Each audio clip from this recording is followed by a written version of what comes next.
Bunu keçmişdə çox danışmışam. Bir dərvişə deyirlər ki, bir zöhd əhli var, filan şəhərdə yaşayır, zahid, məşhur zahiddir. Deyir, gedim bir görüm necə adam. Gedir, görür ki, böyük bir evdə yaşayır bu. Qapını döyür, xidmətçisi qapını açır. Deyir, bu filan kəsin evidir, deyir, hə, deyir, mən də dedim, görəsən, bu zahiddir, filandır, bunun evinə bax, bunun xidmətçisinə bax, filana bax. Heç nə, mən səhv gəlmişəm. O adam görür onu, qapıya yaxınlaşır. Deyir, nəysə, mənlə işim var. Deyir, mən səhv gəlmişəm, səni zahid kimi tanıtdırmışdılar. Gəldim, gördüm evin, eşiyin, geniş maşallah evin var, eşiyin var, xidmətçin var, filan var. Səndən zahid çıxmaz, mən gedim.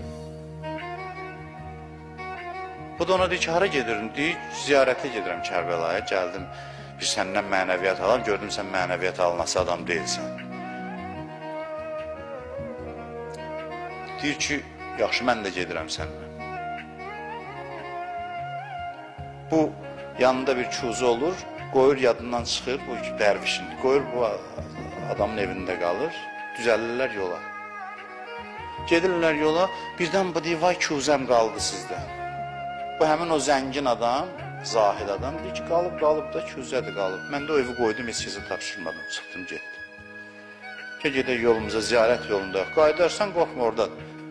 Biraz gedir, deyir, kuzəm qalıb, qaydaq götürək, qayıdıb gələndə deyir ki, görsən, o boyda mənim imarətim var idi, qoydum, getdim, heç narahat deyildim. Sən bir kuzəm var idi, ürəyin qaldı onun yanında, axır qaytardı səni.